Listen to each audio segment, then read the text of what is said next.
just plugging in, one sec. Always something. Always something. This is the problem with life, right? Everything.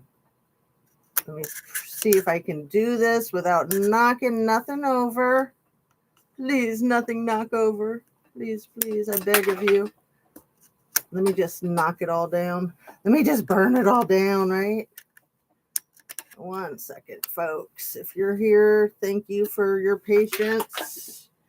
And if you're not here and you're on the replay, I thank you for your patience as well. The replay crew is what really keeps your channel afloat. No matter how many people you have in your live chat, it's all about the replay crew.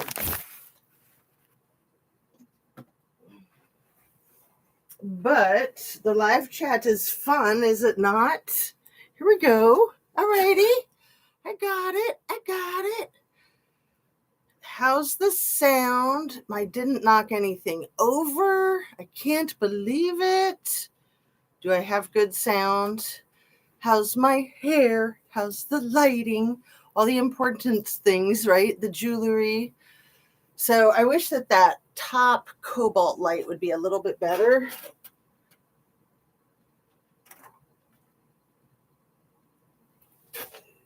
That's a little bit better. Okay, I'm going to leave it alone. Cool. All right.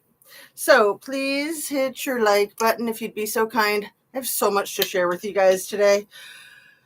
I am just amazed that there's so much BS being manufactured. But I'm grateful to have my channel because it helps me kind of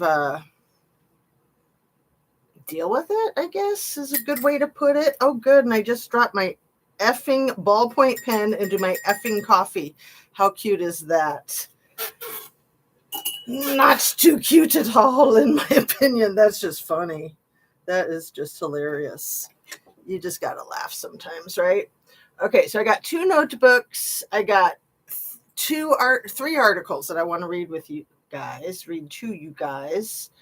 And let me show you my cute little tray that I'm such a dork. I'm so excited about this. It's so springy, and it's got a little ladybug, if you can see the ladybug right here.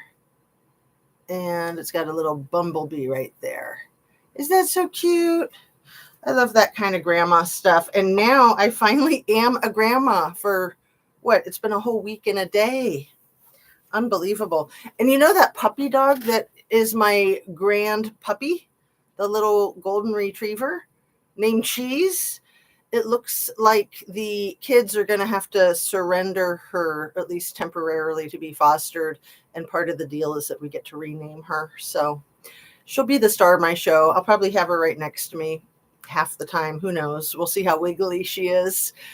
Mookie and Coco. Coco's right here next to me. Mookie, I don't know where she is, but they've already filed like formal grievances. They've hired attorneys. They're not upset. They're very upset. They're not having it. That was funny. I almost said they're not upset. No, they're not upset. They are rageful. They're absolutely rageful. I mean, wouldn't you be?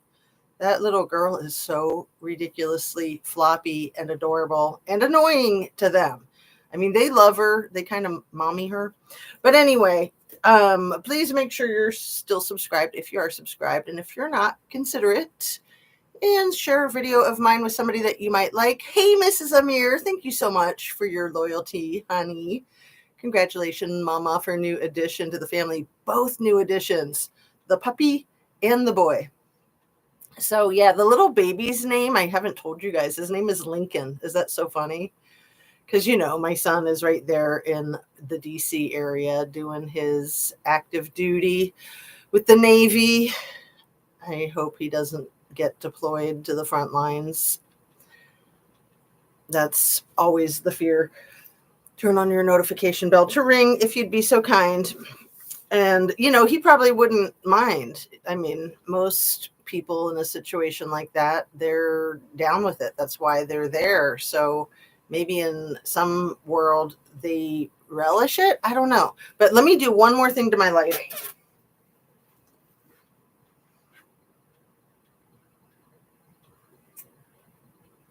There, just one more thing, just always one more thing. If it ain't one thing, if it's another. Beautiful name. Yeah. Oh, that's better, isn't it? I was a little bit washed out. So I'm trying to go for this whole like amber light thing. I used to do the red and the green because that's kind of like old school. The red and green cancel each other out.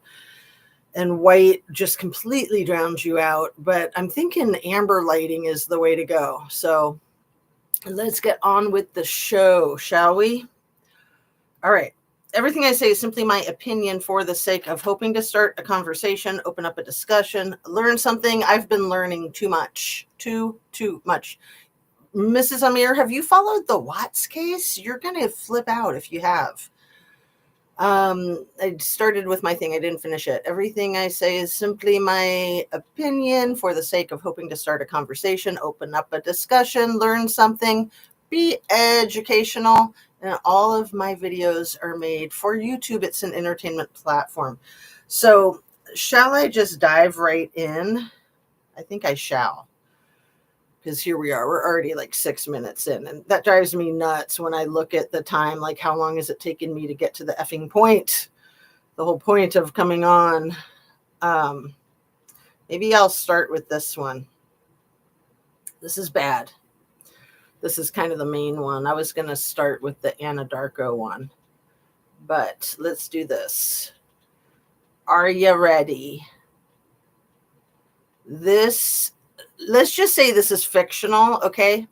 Because you just never know. It's been posted on the interwebs, so it's fictional. But we're going to go ahead and entertain the idea. July 1987, Moscow, Russia, SSR. And in July 1987, that was when I moved from Ohio to Olympia, Washington to finish my bachelor's degree at Evergreen State College. So I had transferred from Miami University here in Ohio, where I started out my education straight out of high school. I graduated in 85. So yeah, we're having our 40th reunion this summer. That's crazy. Okay. 41-year-old Donald Trump arrives in Moscow with his wife, Czech model Ivana Zelenskova, at the invitation of the Soviet ambassador to the United States, Yuri Dubinina. Mrs. Amir says, yeah, the Watts is heartbreaking. I wasn't into true crime when it happened, but I have been up to date thanks to you. Yeah, I was totally I was into true crime, but I didn't know what YouTube was when it happened. And I avoided that case like the plague because of my own history. And it was just so freaking disgusting. But you couldn't miss it. It was all over the news. I mean, the freaking crude oil. Anyway, ANADARKO has a very, very dark history, Mrs. Amir. I'm very interested to know what you think of it. So I'm going to finish this article first, and then I'll move on to that one. And the invitation was approved by the political bureau of the Czech KPRS. Trump, who is in a financial crisis, this is July 1987, his assets are plummeting rapidly and his debt is rising, reflects on his condition in a famous joke. See that beggar in the hat on Fifth Avenue? He tells his companion, who just gave him a diamond necklace. That man is $1.5 billion richer than me. But he's got nothing, the other person says. And then Mr. T says, he has nothing, but I have $1.5 billion in debt. Haha, cute, isn't it? So funny. I mean, you can only go bankrupt if you have money to begin with. So he was given a cool $1 million from his daddy, I think when he was 18 is how the story goes, something like that. And then, he's declared bankruptcy at least 6 times, if not more. 6 that he'll admit to, I think. Returning from Moscow, bankrupt Trump unexpectedly receives a loan from a consortium of 16 banks and buys a Plaza Hotel in New York. Soon it'll get another loan from a consortium of 22 banks to buy Eastern Airlines Shuttle, renaming it Trump Shuttle.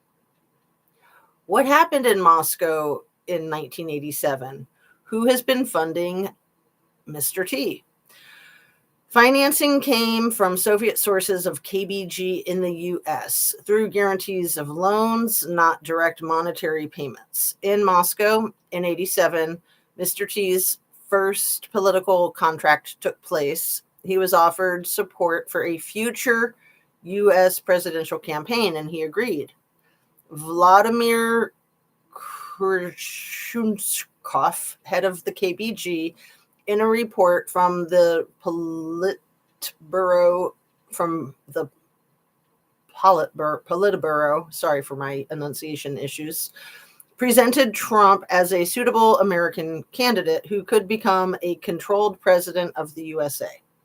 Before the trip to Moscow, Mr. T said he would never run for El Presidente, but because he prefers the free life of a business guy, let's call him.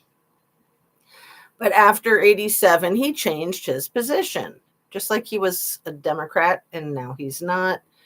And same with the Big E. He was a Democrat fairly recently, to my understanding, or at least he claimed he was, until he's not. Okay, so now next part, 96 to 97, Moscow, USSR. Trump visits Moscow 3 times, meets with Russian business guys trying to build Mr. T Tower Moscow without his own investments. You know, other people's monies, right? Love your thumbnail shared on WhatsApp with some friends. Oh, good. That's awesome. Thank you, Mrs. Amir. That's totally cool. Yeah, there were a couple of good ones to choose from, and I was trying not to, be too lewd and lascivious.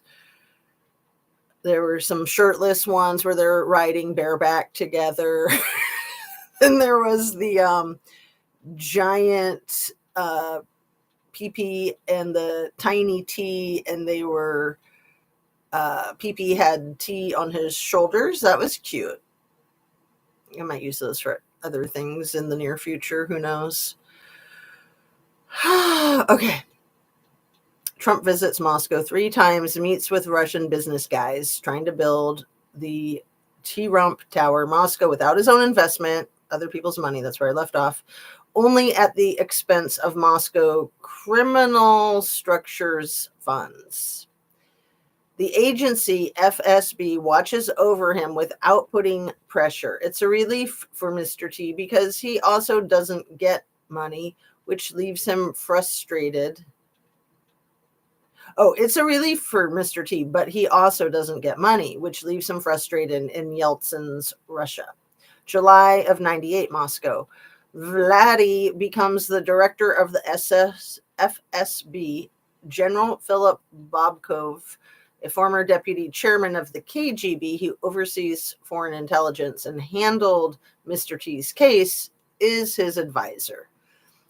Bobkov passes Putin a compromise on Mr. T. Mr. T gets a message the FSB returned control and remembers about it. Skip ahead 5 years, November 2013, Moscow. After the 2008 financial crisis, Mr. T returns to Moscow from a bankruptcy, holding the Miss Universe contest in Crocus City, all becoming one enemy to South Africans. Little T becoming, he's becoming enemy number 1 all over the world. Absolutely. Completely. Let's see. Here we go. Event organizer Araz Agalarov pays Mr. T $14 million and gives unlimited access to young contestants. FSB films all the events in high resolution, including moments with underage girls posing as contestants. PP's agents remind Mr. T of his 1987 obligation, promising funding and intelligence support for his presidential campaign. 2016, Trump's victory. PP's propagandists are celebrating America is ours. The bottom line, Trump is all in. 1, multi-year cooperation with Soviet and Russian intelligence services. 2, funding from an enemy state. 3, compromised in the form of video recordings, allegedly PP recordings. 4, direct communication with terrorist attacks organized by Putin. PP has made Mr. T his pocket president. Oh, this is a really good one. I'll put this up on my, I'll see if I can put it up on my community post. I'm sure it's AI. It is the two of them when they were younger, and underneath it says, I think about you all the time.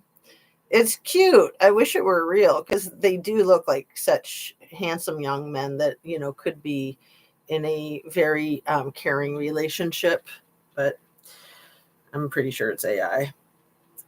Okay, so this is the tape. A Kremlin leak hints at 2 underage Moscow naked ladies of the night showering Mr. T with their urine on a Moscow hotel bed, captured on live stream video.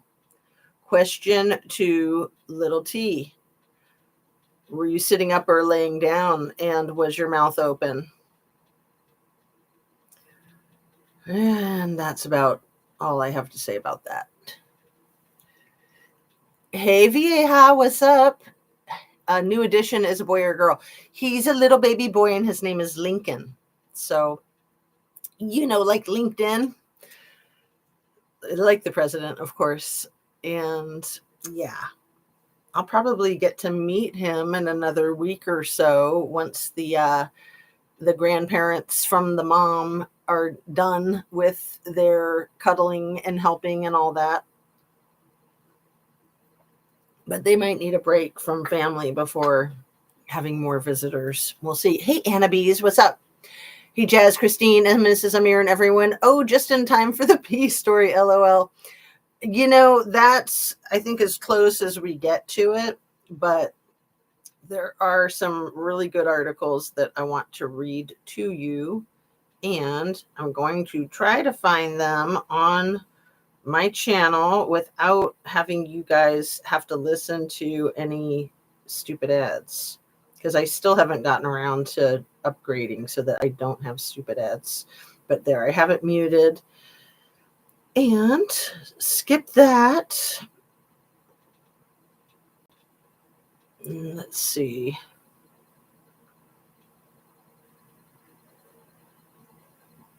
In my video description, I already have the link to that I just read you. And I'm just going to dive right in and read a couple other things. One sec.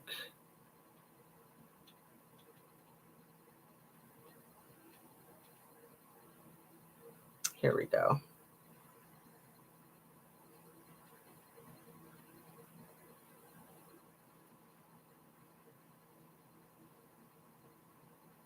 I got it. Sorry for the lip smacking. I have 2 issues with watching my videos. One is if I scratch my nose without saying excuse me, and the other is if I smack my mouth without saying excuse me.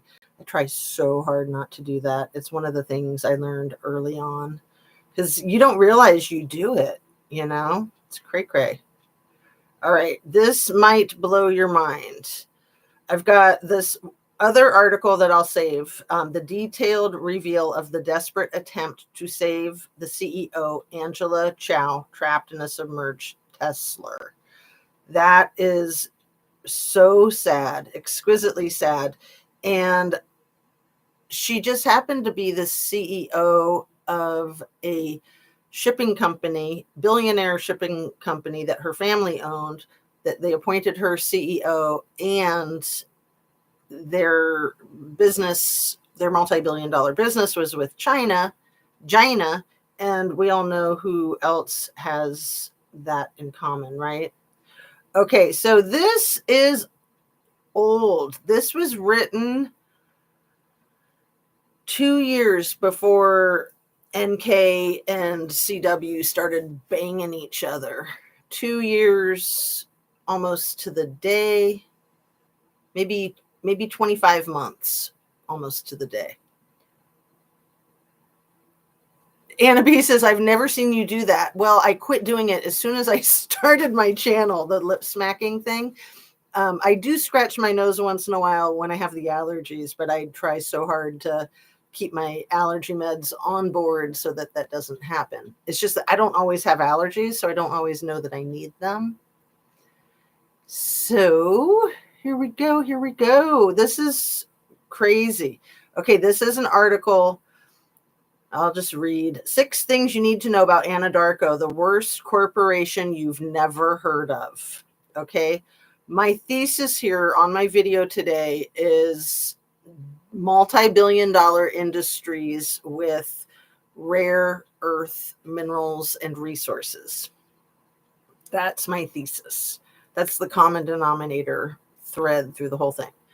All right, this is by Ruth Breach. The Bureau of Land Management, BLM, which is funny, you know, like Black Lives Matter. BLM continues to auction millions of acres of public lands and waters for pennies on the dollar. But who exactly is profiting from these corporate giveaways? Texas-based oil company ANADARKO. See, I thought it was Colorado-based. I was incorrect in my video yesterday. I think I said all of their drilling was in Colorado, and it's not. It's the same like cauldron of oil that's in Colorado that extends all the way to Texas.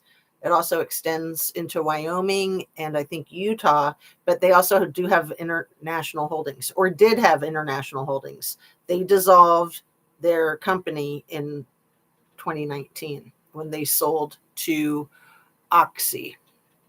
Occidental, I think is the whole name of the company that bought them, for bazillions of dollars. Uh-oh, life is calling. Gotta go. Have a nice day. Oh, of course. Take care of business. TCOB, right? That's a good old Seinfeld episode. Everything's a good old Seinfeld episode. Life is a good old Seinfeld episode. Okay, here we go. ANADARKO is one of the largest public leaseholders in the U.S. with over 1.9 million acres of federal lands under their control for the express purpose of fossil fuel extraction. And it's my understanding that the Lilith is a byproduct, at least of fracking. I don't know if the oil is coming from other methods other than fracking, but I'm pretty positive that it's a serious byproduct in the wastewater from the fracking. So let's see. That's another one of my peeves is the word. We'll try not to say it, right?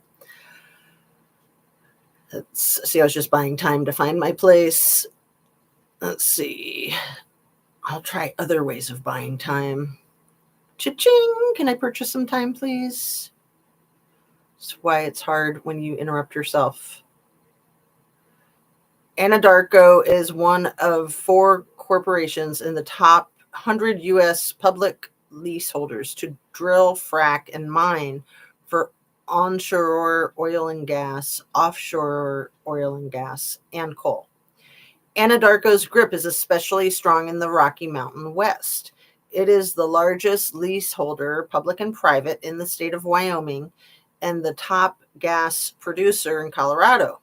But somehow ANADARKO doesn't have the same name brand recognition as its super major competitors like Shell, Chevron, or BP. ANADARKO is the worst corporate player that you've never heard of, but now it's time to change that. And again, this was written 2 years before the familicide ever happened. ANADARKO's activities on both land and sea have a proven track record of recklessness and corruption, consistently violating environmental regulations, committing human rights abuses, cheating taxpayers, and actively working against the democratic process. Here are 6 things you need to know about this corporate criminal. Are you ready? 1, second biggest environmental fine in history. Every year for the last 6 years, ANADARKO has had to pay an ever greater price in fines and settlements. This has culminated so far in ANADARKO being ordered to pay the second largest environmental cash settlement in history, a $5.15 billion deal to remediate dozens of sites across the country and compensate over 7,000 people dealing with the effects of toxic contamination. The historic settlement with the U.S. Department of Justice, the DOJ, includes almost $1 billion. Good thing they don't exist anymore, right? Or almost anyway. Includes almost $1 billion to address drinking water and health impacts on the Navajo Nation. What's more, ANADARKO had the nerve to tout a $550 million tax write-off from the settlement. That's gross. Number 2, dodging accountability in the Gulf. ANADARKO was also a 25% owner and co-leasee of the how do you say this one? It's been a while. Macondo well that erupted as part of the Deepwater Horizon explosion in the Gulf of Mexico in 2010. I'm not going to call it the other Gulf. I just can't. Never. The largest environmental disaster in U.S. history that is often only attributed to BP. ANADARKO filed to not pay fines because it was a non-operating co-leasee, even though it urged BP to drill deeper days before the explosion. Nice. In November 2015, the Louisiana District Court charged ANADARKO with only $159.5 million in Clean Water Act penalties. Now that's got to be a reason why they went below $160 million. 0.5 million below. It's got to be a reason. Much lower than the $1 billion sought by the feds. The fine was described as not a slap on the wrist. It's a tongue kiss from the judge. Gross. I've never even heard that. Excuse me, as a cliche. That's so gross. Number 3, cheating taxpayers. As a top leaseholder of public lands in the U.S., companies like ANADARKO can lease land for as little as $2 an acre for fracking and gas production. Isn't that nice? Because they need a bargain. These are rock bottom prices, but at least the leasee is obligated to pay a small royalty to the U.S. government on the oil and gas produced from public land operations. ANADARKO shirks even that minimal responsibility. In 2011, ANADARKO settled for over $17 million to the U.S. DOJ for underpayment of royalties on public lands. Additionally, so they are actually crooks. Additionally, a previous allegation of underpaid royalties in the Gulf of Mexico from ANADARKO's current subsidiary, Kerr-McGee Oil and Gas, was settled in January of 2012 for $26 million. Ugh, all of this is terrible. Right, but this is all leading up to what happened with the Watts family and why they protected NK and why they suppressed the actual truth of what happened. And also, I believe, protected Troy McCoy. Human rights abuses, number 4. ANADARKO is uprooting entire villages without informed or prior consent. Showing the reach of their corporate culture, ANADARKO is making a costly land grab and how they purchased the DA Rourke, right? Wonder what his little price tag was. He's still the DA. And just to throw this in with the Pamela Hupp case, that would have never been solved. She would still be in the general population if they hadn't gotten rid of the corrupt DA that helped her pin Betsy Faria's red rum on her innocent husband, Russ Faria. So that DA lost an election, and the new DA was on the platform of solving that case and did, right? We need that to happen in Colorado with DA Rourke. ANADARKO is making a costly land grab on the other side of the world after finding a significant gas reserve off the coast of Mozambique. Oh, interesting, because there's another case that I've been looking at and talking about in Mozambique. That is Ellie Warner, I think is her name, or Ellie Warren.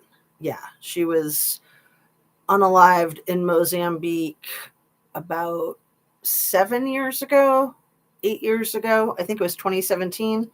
And she was unalived by a leader of a, how shall I say, RICO kind of thing. RICO. I'm just going to stay focused. Mozambique, ANADARKO is attempting to and that was also covered up. ANADARKO is attempting to fast track a natural gas project that would displace thousands of local villagers on the Afungi Peninsula in Mozambique. Villagers were caught by surprise when company trucks began bulldozing their fields, crops, and trees to make way for natural gas extraction operations. Number 5, actively working against the democratic process and lobbying against U.S. citizens. My hair is bothering me. It's like on my neck and it's kind of itchy, and there, better.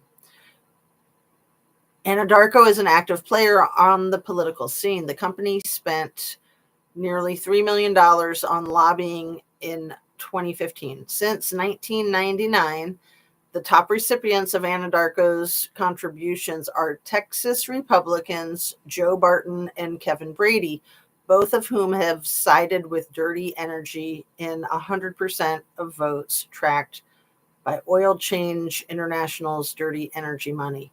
So again, to go back to my thesis, all of the billionaires currently, it's all money from oil or things like oil, like for electric cars, right? The Lilith. So this was a big deal. This is why it's been rough to make the transition, because the people making the money want to keep making the money. And then they got new people coming in with the electric cars. And so there's basically a war. That's what we're in. And that's what we're seeing right now today, especially with all of the freaking tariffs. It all ties in, you guys. It all ties together. In 2014, ANADARKO co-funded a front group, Protect Colorado, which has received $21 million over the last 2 years to defeat local fracking bans and moratoriums in cities on Colorado's Front Range and to improve the image of fracking. The group poured millions into a campaign to defeat a local fracking moratorium in Loveland, Colorado. We have a Loveland here in Ohio, too. It's down by Cincinnati. It's quite lovely. Number 6, ANADARKO funded grassroots network to fight grassroots action. In response to the growing grassroots movement to stop fracking in communities impacted by health threats, and again, remember, NK was a safety specialist in drilling in the industry. That was her degree. She had hands-on experience as well as a bachelor's degree. I want to say it was from UC Boulder, but I'm not 100% sure on which college it was from. Movement to stop fracking in communities impacted by health threats. ANADARKO, a multi-billion-dollar corporation, has built a grassroots network to try to polish its negative image, as Health Sparks would say, to try to polish a turd, right? The company has trained over 2,000 of its employees, people who are on payroll and have an active interest in the company's profits, to serve as brand ambassadors. Their aim is to convince people through the unsuspecting schools and community organizations across Colorado, Wyoming, Utah, and Texas that drilling is not harmful. ANADARKO's track record is scandalous and corrupt, yet this is the kind of company the U.S. government entrusts with public lands and waters. It's clear the public leasing system is broken when companies like this are allowed time and again to bid on parcels only to ruin these public resources meant to be protected for generations to come. We need to end the corporate giveaway of our public lands. Sorry, let me flip my hair. We need to end the corporate giveaway of our public lands and waters by ending the federal fossil fuel leasing program. Tell President Obama, again, this was written 9 years ago, that this system has to go by signing this petition. Take ANADARKO's hands off public lands once and for all. I think that's the whole thing. So then 2 years later, after they'd already started the process of merging, selling to Occidental, and however many billions of dollars the purchasing price was at, when the Watts family tragedy happened, the price that they'd previously negotiated started plummeting by millions per day. And I want to say they had a confession from Chris Watts by like day 3. So they stopped the hemorrhaging pretty quickly. But I believe that that's why it's never been touched. And who knows who has been paid off. When you're talking that type of money, who knows who's been paid off to keep their mouths shut, to be satisfied, to not say nothing to nobody about nothing, to say that, oh yeah, the DA, he did a great job. The police, they did a great job. It's not true. They did a horrible job. And we all deserve justice. If NK was as involved as I believe she was, we have a very dangerous individual running around Colorado, showing up at her friends' mother's funerals. My first thought with that, honestly, my very first thought was, this was, I think, before I even knew it was Charlotte's mom, or maybe it was when I found out it was Charlotte's mom. I was like, oh, what did her mother pass from? Did NK have anything to do with it? Charlotte was her friend who came to stay with her the weekend that Bella, Cece, Nico, and Shanann met their maker. And it said that Charlotte was a body doppelganger for Shanann. So thus the whole theory that possibly after unaliving the family, they were going to put them in that Lexus, drive the Lexus with the body double out to Survey 319, have it get blown up, and have CW get a multi-million-dollar settlement that he would share with his lover and whoever else helped. Leave Jim alone. Troy McCoy. I don't know. Maybe it was just Chris. Maybe it was all just Chris, but I don't think so. I don't think he did the deed with the girls. I think he had everything to do with it. I think he was, that he is legitimately in prison for the rest of his life for being a part of it, and that should never be touched. But I think that that's another reason why the family is so afraid of anybody talking about the cases. They don't want it to get reopened and for him to be able to walk freely, which I don't think he ever would, no matter what. But I think it's imperative, if anybody else was involved, that they get justice served to them as well. And justice isn't just for them. It's not just for Shanann, Cece, Bella, and Nico. It's for the rest of us that have those deadly, dangerous criminals walking amongst us. Those are the people that need to be put in cages. Those are the people that should go to the disgusting prison in El Salvador. There are people that are that bad that deserve that, like Chris Watts. He's that bad. Like, screw him. He's so gross. And I believe NK is that bad. And I think that her little buddy, Leave Jim Alone, might be that bad. I think D.A. Rourke is that bad. If he's guilty of what I think he's guilty of, he's absolutely that bad. And I'm sure this isn't the only case he's effed up. So let's see. Rourke is a punk. I thought you were going to say Rourke is a joke. He's definitely a punk and a joke. That's so horrible. Money is all that matters to all of these people. That's pretty probable. Well, and what's so sad is that there's just never enough money. They're just bottomless pits. The more money they have, the more they spend.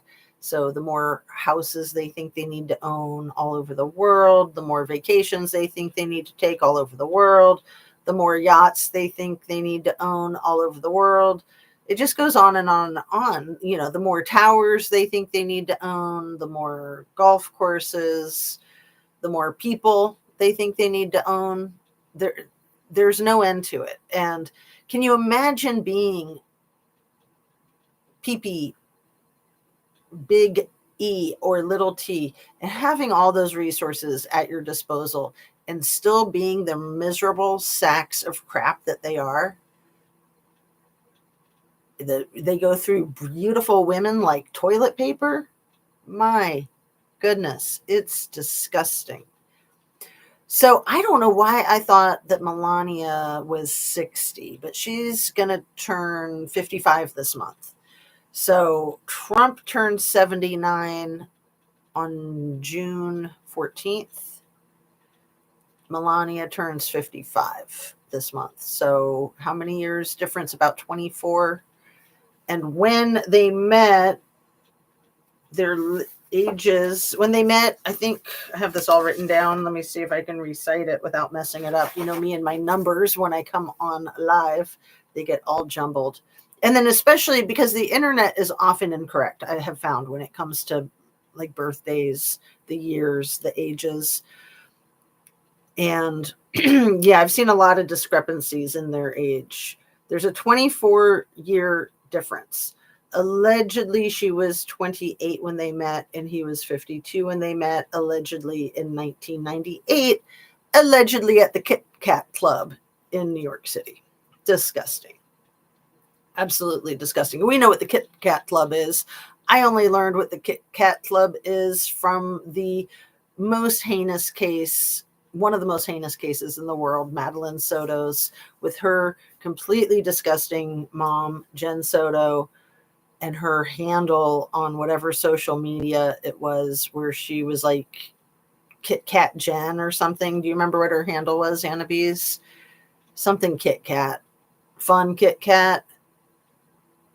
Oh, Rockin' Kit Kat.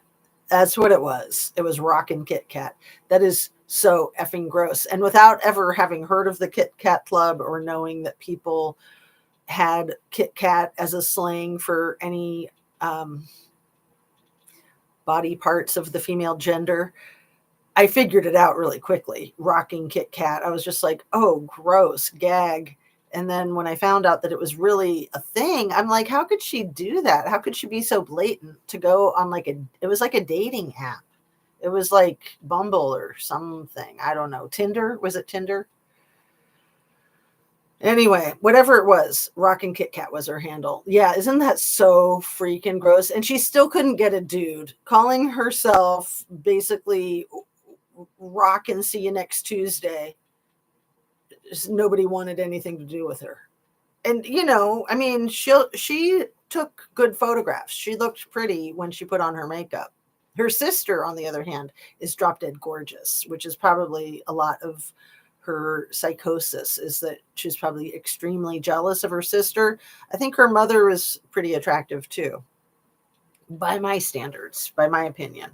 So she probably felt like she got robbed, and then she was willing to settle for somebody like as gross as Steven Stearns, and then she was willing to sell her daughter, her own flesh and blood, in my opinion, with that things that I believe that they videotaped and photographed and sold, and the abuses and the eventual ending of poor Maddie's life. And maybe, I hate to say this, but maybe that was a blessing in disguise. Maybe that was just going to continue forever and ever and ever.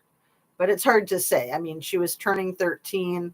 She was probably fighting back, just like Ms. Kylie Rodney turning 17 a month after she disappeared. She might have been starting to fight back too, if she was in a similar situation, which I believe she was. The only thing that we talk about with Kylie Rodney as far as the Earth's resources go is the water rights that her granddad had and the lawsuits that her granddad was involved with against the United States government over water rights and land management. And for all we know, he had something to do with the creation of like the Prosser Reservoir. Like that might have been some serious, not irony, but just the opposite, like gross poetic symbolism to have his granddaughter allegedly be found in that body of water. I don't know. I've tried to look into it to see if he had anything to do with the creation of Prosser Reserve or any of the other man-made lakes. I think Boca was man-made, and I think Stampede was man-made. But in the Sierra Nevadas, water is the gold. It is the resource that's invaluable like oil. And I don't know if there's potentially Lilith type of other essential earth, rare earth minerals there too. Cobalt and Lilith are two. I think uranium is another one that is highly sought after by the big money folks, by the governments. I hate that they were doing that to Maddie. I know. And I hate the thought of that happening to anybody, but we know for a fact what was going on with Maddie, and that's so effing gross. And her mother knew for a fact what was going on with her daughter. So she was part of it. Wow, I hadn't thought of Pops being involved with the reservoir. Well, so he had this 25-year litigation going on with the federal government when this happened. It was about 25 years back then. And so about 1998, I think, was when it started, 97. And Scammy's mommy and daddy were the ones that were litigating it. They were contracted with the government to litigate the discrepancies with land management, with water rights, whatever it was. You can look it up. I can find some links to it. I'm sure I've linked it in many of my videos, but there's just mass legal documents online documenting this. And then when Shan found out that they had the 33.4 or 33.8 billion dollars worth of government contracts that the Smiths were overseeing for the 2020s, I thought after a while, after it sat in my brain for a while and marinated, I thought, did the granddad want a cut of that? Did the granddad deserve a cut of that? Did he think he deserved a cut of that? Could the 25-year litigation possibly been dragged out to continue their employment? So that wasn't so much as contentious between him and them as it was a backdoor deal. I don't know. And I certainly don't like accusing Kylie Rodney's family of anything, but we all have sensed all along that crap just wasn't right with all of that. Just the fact that her biological father was still business partners with her granddad after the divorce, after Lindsay, and is it Daniel? Yeah, I think it's David Robertson is the granddad and Daniel Rodney is the dad. So they have a business down in Kings Beach where they do all kinds of snow removal. I think they have like storage. I think they have refrigerator trucks. I think the business was listed as being worth at least $1 million back then in the summer of 2022. And then that lodge was probably worth $1 million, right? Wasn't that like the selling price? Which seems so low for California for the prices there.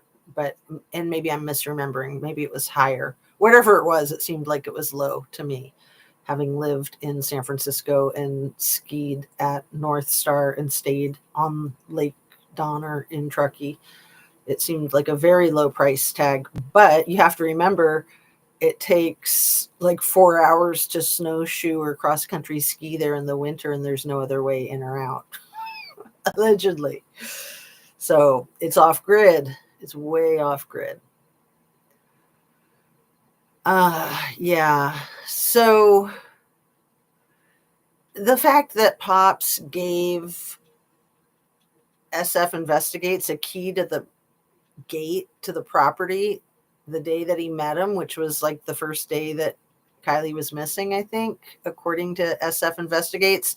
The fact that according to SF Investigates, he's been on Pop's payroll ever since. Like, what the F, man? What the F? There's so much suspicion in that case. And for all we know, she's not even deceased. For all we know, that was a body double in the back of her car. It wasn't very close in size. The height was way off. She was like 5'7", Kylie was. And I think the height of the remains might have been like 5'3", if I'm remembering right. But anyway, let's get to that other article, because we're already getting close to an hour, and I had one more article that I wanted to share, and then we can discuss amongst ourselves or between the two of us. Well, we've got two. We got Anna, and maybe Mrs. Amir is still listening, or someone else. Let's see. The other article is about Mitch McConnell's wife's sister, you guys, and we can just dive straight into a major conspiracy theory.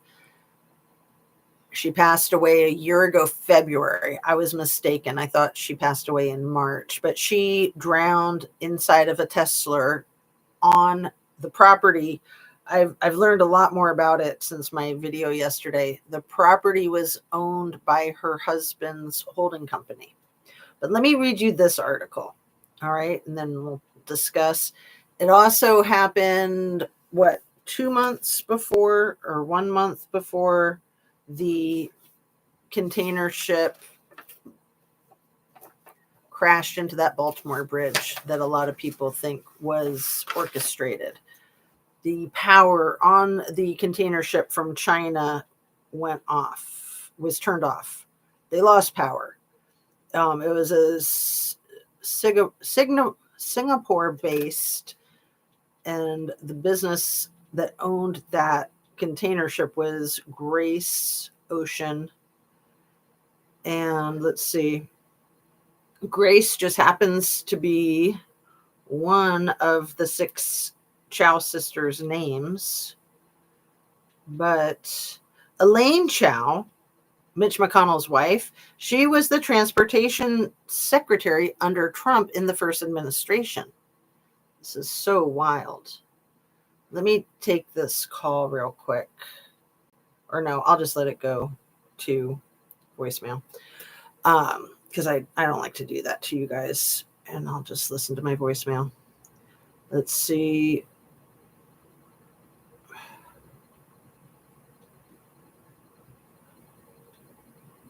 The shipping container bridge collapse was on April 26th of 24.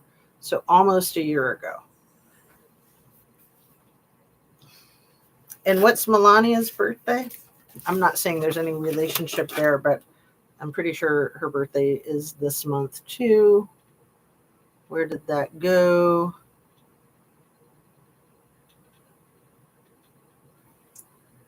Oh my goodness, you got to be kidding me. April 26, 1970,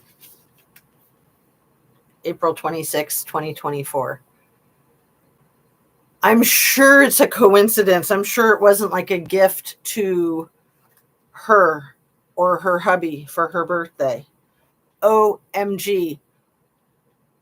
I'm blown away, you guys. I'm so glad I looked at both of those dates before I came on today. OMG. The date that shipping container rammed into that bridge in Baltimore last year was the same day Mr. T's wife turned 54. If that is how old she is. Why did I think she was 60 already? Anyway, let's read. Details reveal the desperate attempt to save CEO Angela Chow trapped in submerged TESLER.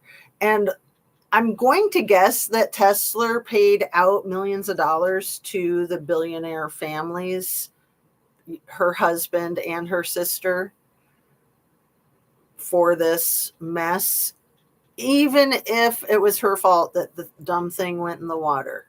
She should have been able to get the F out of that dumb thing. And other people tried. She tried and they tried. So let's read. In February, several reports surfaced about the death of Angela Chow, a Texas-based CEO and the sister-in-law of Mitch McConnell.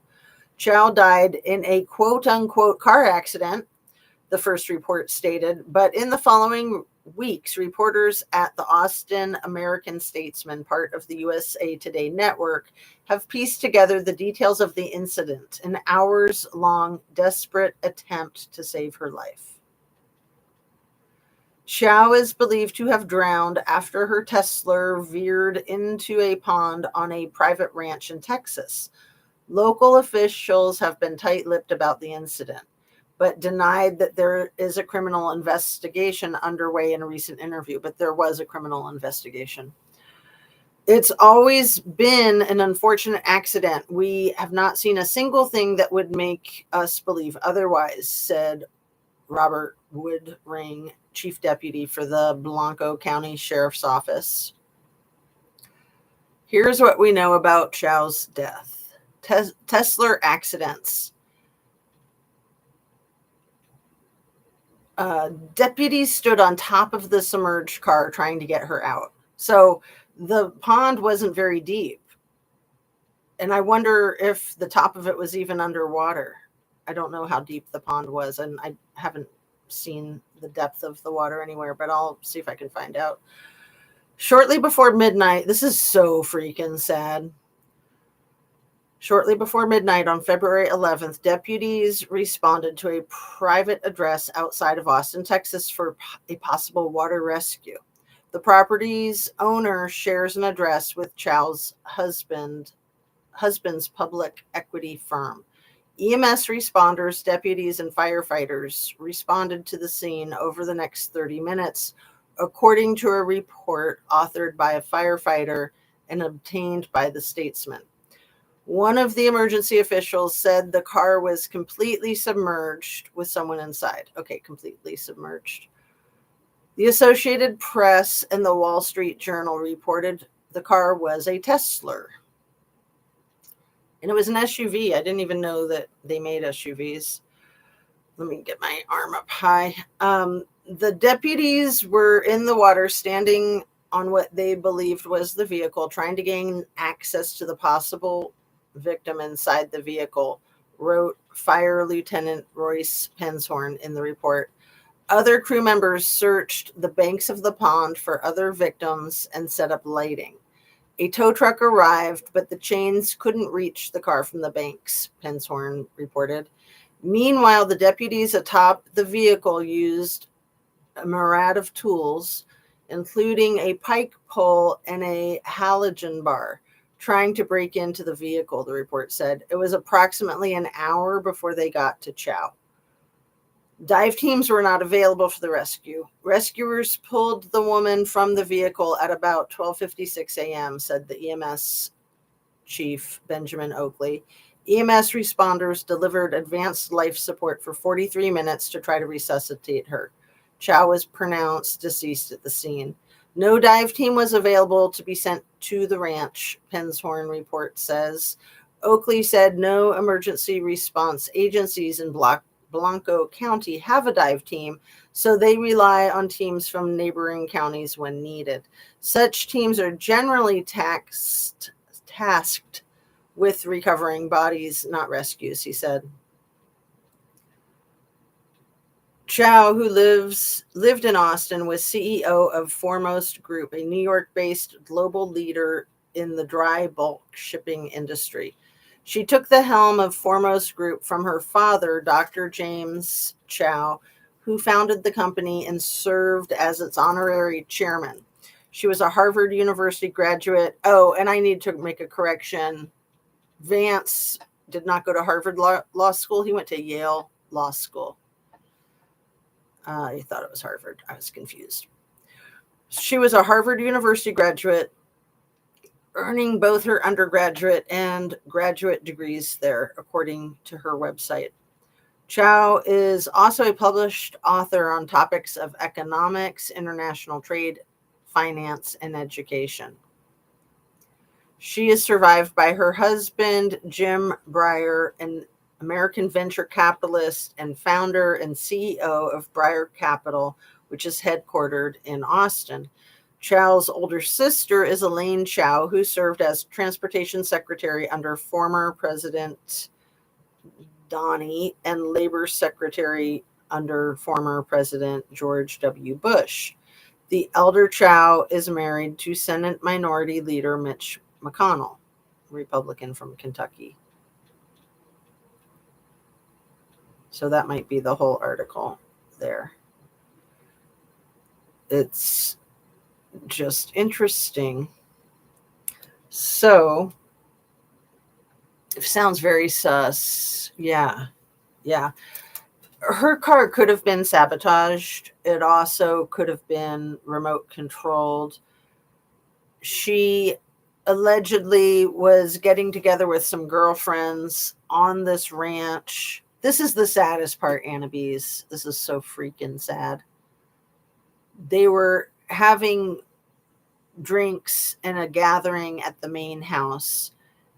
She got in her car to drive across the property to the guest house that she was staying in. So it was just kind of a girls' gathering. I can't remember if it was people she knew from college, probably, something like that. Old friends. They did have alcoholic beverages. I think they said that her blood alcohol level was like 0.22, which is very high. Very high. And I don't know if that is fabricated, exaggerated. Like I said, they were having drinks. However, as soon as the car went into the water, she tried breaking the window herself. Those freaking TESLER windows are all laminated. And the freaking TESLER cars all lock down when on fire, underwater, or the battery is dead. And then there's like some secret safety fallback way to unlock, allegedly. But you'd have to know what that is. And I don't know if people are familiar with that or not. And maybe they were familiar, maybe it didn't work. I don't know. But she phone called her friends. Think about this, Annabes. The car, the windows were rolled up, the laminated windows. The car probably took at least 2 minutes to sink. So the story goes that her car was floating on top of the body of water when she was calling her friends for help, and they were able to see her, and at least one of them got in the water and tried to get her out, but they also couldn't break the windows or do anything else to get the car open to get her out. Thanks for saying, Vance. I'm glad you looked into patient. I'm not spelling his name out. He's the gay Yahtzee from South Africa. Very dangerous man.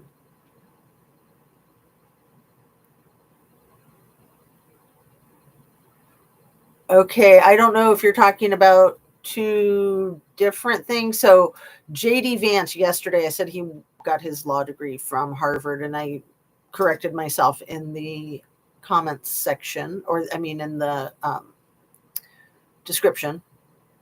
I used to put my corrections in the comments section too, because I figure a lot of people don't read the description, but I figure a lot of people don't read the comments section either. But I should do both. I used to do both. I've forgotten, so you just reminded me. Anyway, yeah, he met his wife there, and his wife was born in the States. She was born in San Diego, Usha Vance. She has a really wild whole birth name. Her last name is a mouthful. I didn't write it down, so I can't recite it. I could barely say it when looking it up, but now I've made myself curious. I'm gonna make a stab at it. I don't think she would have drove into their pond. Well, the car went into reverse, so she was doing a 3-point turn to simply drive a couple of minutes to the guest house that she was staying in because it was cold. She didn't want to walk. TESLERs are dangerous, right? And so I guess that specific model, I think it's the X model. I think he is just in love with that letter. And, that's the letter. That's the shape that he makes his body in when he gets excited. That's that choreography joke spoof from The Daily Show. I'll put a link to that in the description too. That is just way too funny when he makes his trademark X shape. He does that a lot. Anyway, the SUV X, I think in particular, had a problem with it going into reverse accidentally, not just for her, but for other people too. That was like a design flaw.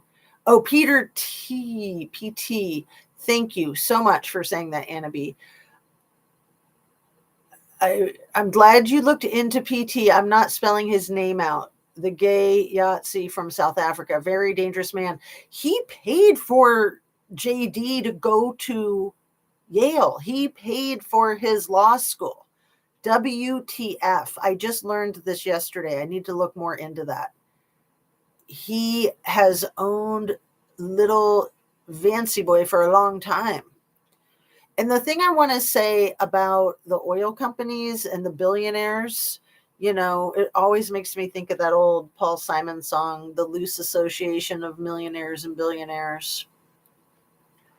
They all know each other. I mean, there's hardly any billionaires in the earth. So they're all buddies. They're like in a club, the billionaire club. And some of them don't belong there. Probably Big E doesn't really belong, and little T doesn't really belong, in my opinion. In other people's opinions, maybe they do.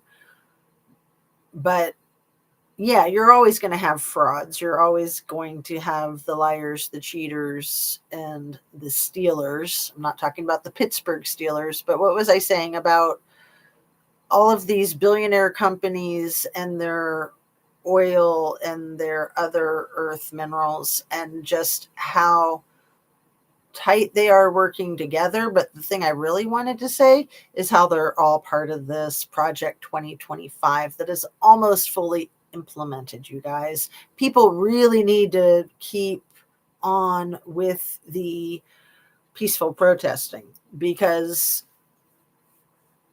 the powers and the numbers, like they might have $1 billion account per person, the people in that club, but all of us combined have way more buying power, way more.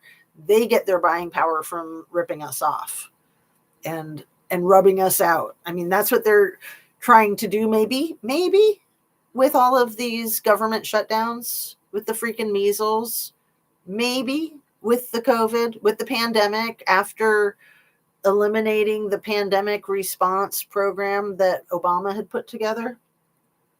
So there was no pandemic response when it happened. Let's see, what was I going to look up? I was about to look up how to say Usha's maiden name. It's wild. Her parents were born in India. So let's see, she's 39 years old. Are you ready? It's very hard. Usha Bala Chuluckery. I'm pretty sure that's how you say it. So first name Usha, middle name Bala, last name Chuluckery. Chilukuri.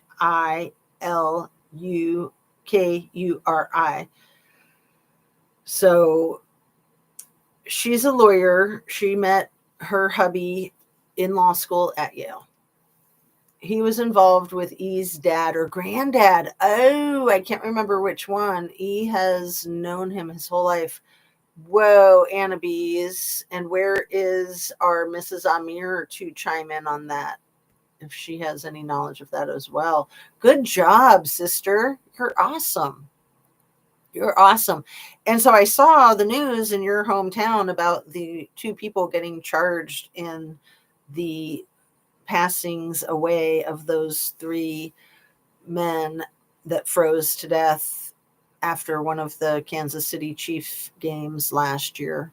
Finally, two people have been convicted, right? They've already wrapped up the trials. I don't know. I haven't really read past the headlines, but how horrible. Because even though Kansas City is a city, I would think that it's kind of like a small town and everybody knows everybody. Like probably almost everybody in that town knew one of those three people that passed, and maybe everybody in the town knows one of the five people that are involved, the two that have been charged and the three that passed away, or their families or their friends. So, kind of like that 6 degrees of separation. That's even in a huge city like New York. There really probably is only 6 degrees of separation with most of us. And a lot of us, there's like 1 degree of separation and we might not even know it. And then we stumble upon that information, right? Yes, I'm so glad they're convicted, I think. Yes, 2 of my friends knew one of the guys. It's so effing sick. Just like this thing with Angela Chow. It's so sad. Like how sad for Mitch McConnell, how sad for his sister, how sad for the whole family. Another sister had already passed away, I think in '08 from quote unquote a brief illness. The mother passed away in '07 from cancer, but the father's still alive, and the other 3 sisters in addition to Elaine. So I'm pretty sure Elaine's the oldest. The one that passed away from the brief illness was maybe the second oldest. And then Angela is the youngest. So they had 6. The sisters were a group of 6. I misspoke yesterday. I said like that they had 6 sisters, but no, they were 6 sisters. So each of the sisters has 5 sisters, but only 3 surviving and 2 that have crossed over, shall we say. It's extremely sad. It's extremely sad. I mean, all of these cases that we talk about in true crime are very, very chillingly real, sad stories. And we always want to keep cognizant of that. And lately, I've been way more focused on the crimes of the politicians, but I think that they might actually literally tie together, like Angela Chow. That almost certainly has implications with the car, with her shipping billionaire business, with her sister's marriage. Not just her sister's marriage, but her sister's positions within our government is pretty wild. And then ANADARKO and the potential of why Rourke and NK are so enmeshed and sleazy. What's the name of the county that they're from? I want to say it starts with a W, doesn't it? The Watts case, the county. Frederick is the town that they lived in. Frederick, Colorado County.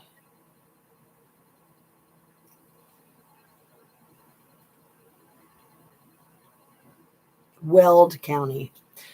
Welding. W-E-L-D. So yeah, the Weld County politics. And, you know, I mean, just the whole state of Colorado, I think, has a very dark history with Titanic type of stuff. I mean, you can kind of see that just like when you're in their airport. In my humble conspiracy theory opinion, allegedly. Anna B says, I think I might have met that one guy. We were having some party during the holidays, and I think he came with the friends that I know. Yeah. I mean, they were all in their early 30s. At least one of them was engaged.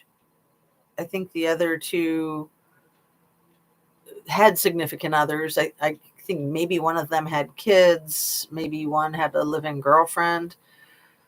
They'd all been tight friends, the three of them, since high school. And it really seemed like the guy who owned the house, who was the chemistry expert, let's call him, that he might have been jealous of them since high school, that he was kind of the outcast and trying to be with the in crowd or something. I don't know. It just is really horrifying. Yes, since high school. Really horrifying. And then just the runaround with the cops and him and the stories that didn't add up. It was so sad. It's so sad that it's taken so long. But that's what happens if you don't have a confession. But if you can get a confession out of somebody like CW, and maybe part of that deal too was, I don't know, there's no evidence of this, but maybe they had set up a backdoor deal with his family members, and then he could get more money on his account in the commissary or something. I don't know. I mean, he certainly has a problem with eating the junk food from the commissary, it seems. He's just a freaking glutton. I mean, a lot of people, when they go to prison, they get in better shape than ever because they have nothing to do but work out. And then other people just don't freaking care. That guy is just such a sorry excuse for a human. So we're just at an hour and 17 minutes. I feel like I should probably wrap it up, Anna, unless there's anything else you want to discuss, just because my videos have been long lately and I'm trying to shore them up. I'm trying to make more succinct videos, but I do love having the conversation, having it be alive with your input. So that means that they're probably going to be at least about an hour usually. I mean, to do a live in under an hour is almost silly. Sometimes it happens, but usually it takes about that long to get going, get into it, and then wind it down. So I'll try to wind it down pretty quickly. Sometimes I wind down in a minute. Other times I wind down over like 20 or 30 minutes.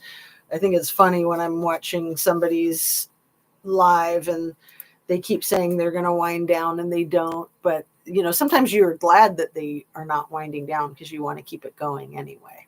So, yes, I can't think of anything else, but I'm glad I caught you live today. Well, thank you, sweetheart. I'm glad that I caught you in my live today. And the other party that's here again, that could be Miss Amir, could be another folk. She might have had life call as well. So, yeah, what else? It's just really heartbreaking. I guess there's more tariffs coming, Annabes, like the day after tomorrow. Did you know that? Like, we're just getting started with the tariffs. It's like they're trying to burn everything down so they can declare martial law and just finish the implementation of their 2025 Handmaid's Horror Story. OMG. I'm not the only one who refers to the Handmaid's Tale a lot. Like, I see it on regular news outlets. And screw the regular news outlets that are all owned by these freaks and losers that don't cover truth. They propagandize. Adolf could have never done what he did without the propaganda. I think he owned the newspapers at the time, didn't he? But it's just such a similar replay. But I was listening to Hal Sparks today, and I think it was his guest on Hal Sparks that said that Donnie is worse in the sense that when Adolf got started with his heinous nightmare crap, he actually thought he was doing something positive for his party or for the world or whatever, that he really believed that he was doing something positive.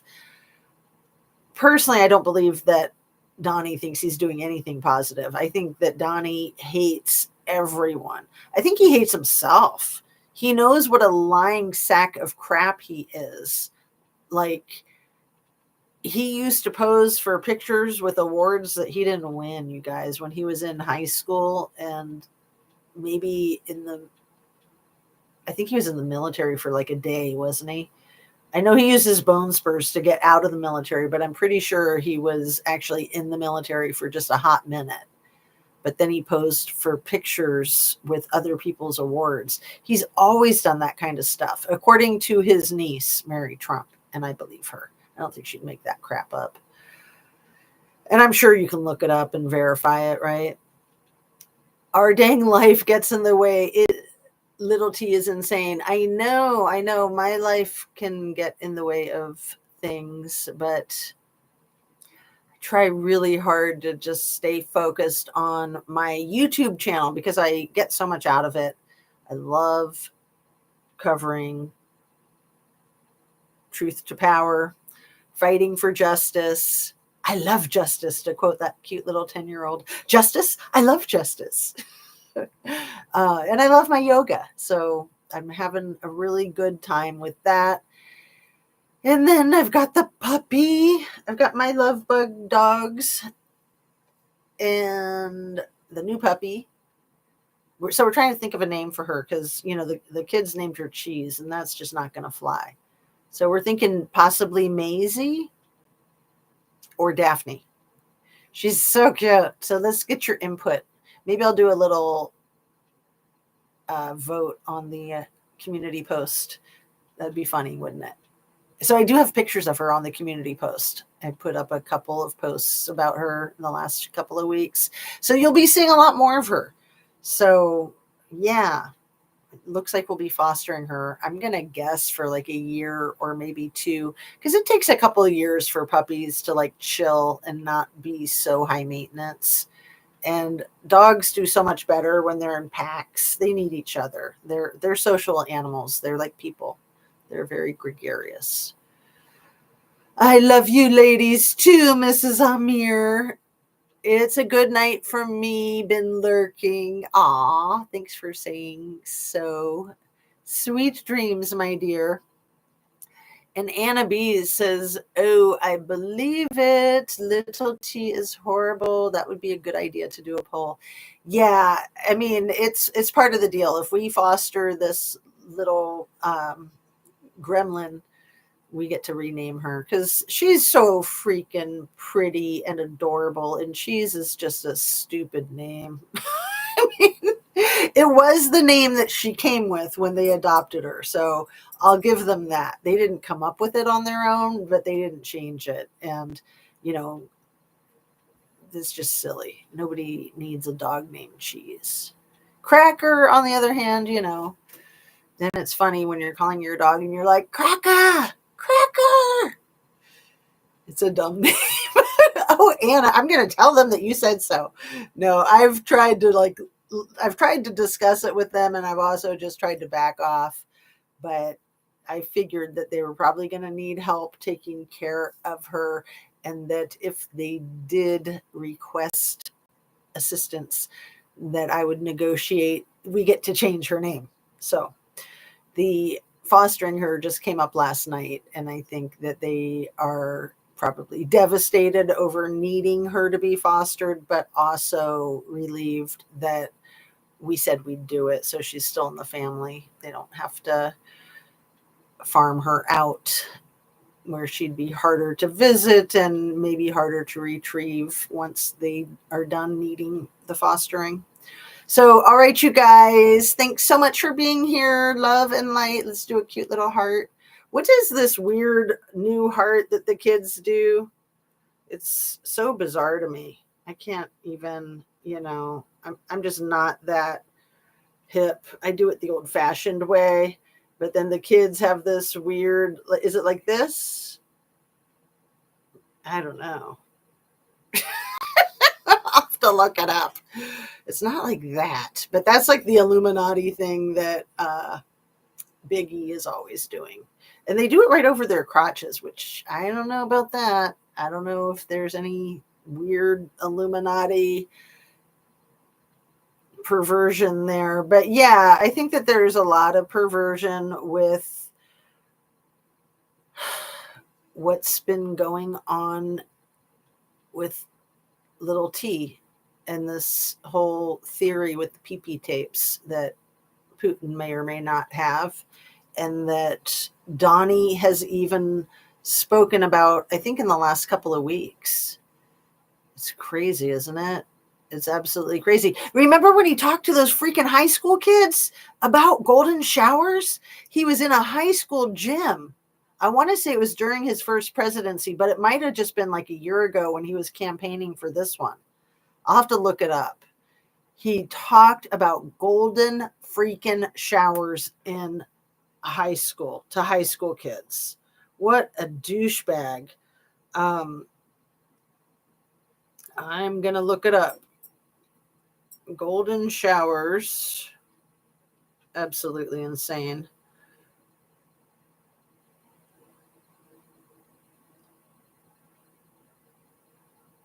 Like, don't even.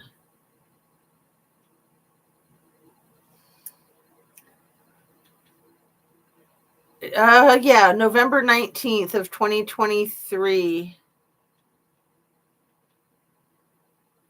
He tells Iowa voters he's just not into golden showers.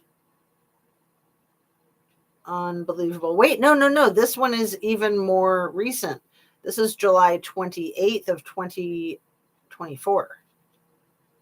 So just a year ago.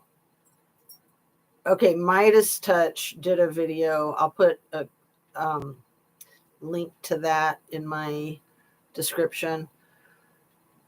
Oh, Trump's comments on infamous lewd allegations raise eyebrows. During an Iowa rally, the former president referenced much discussed allegations against him. Unbelievable. He talks openly about golden showers in Las Vegas a year ago. So 3 different times that you can find that easily. OMG.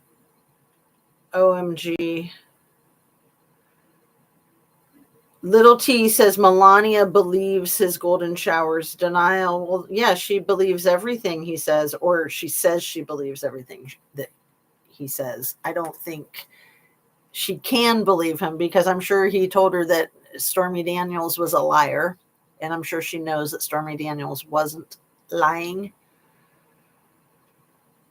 My son's got a black lab from someone, and he was 1 year old. His name is Luigi. That's hilarious. That is so funny. Mangione? And my son was calling him Leonardo and wondered why he wasn't coming to Leo. LOL. That's so cute. I didn't know about golden showers to high school kids. Yeah, Annabise, this man is completely insane. Like you said earlier, he's way past crazy. And Hal Sparks, I'll put a link to it in the description, on his video today, was saying how he probably snorts Adderall, which that's been a rumor for a long time, but that he accidentally inhaled like a donut or something that was next to the Adderall. He accidentally snorted the cupcake, whatever it was, and then he was choking on it. It's hilarious. Anyway, Hal Sparks is a really funny, creative comedian / musician. He really, And he knows politics really well. He actually says he's going to run for the presidency in 2028, which I think is adorable. I mean, he'd be good, but he's also a comedian. But then look at not Vladimir, yeah, Zelensky, not that Vladdy, the other Vladdy. Zelensky was a comedian on television who I think he only ran for politics because he was pressured by his fans, by his fan base. But yeah, in closing, I just want to say I hope that the superpowers against Ukraine cannot continue to destabilize Ukraine. I hope that Ukraine can continue to rise and fight back like they have been with the support of these other nations that have been assisting them since we have been such horrifying jerks and let them down so prominently. So anyway, peace out, love and light. I will see you on the next one. I hope you have a great day and stay hydrated and eat your veggies and your protein. And truth to power, thanks so much for being here and stream. You're the best.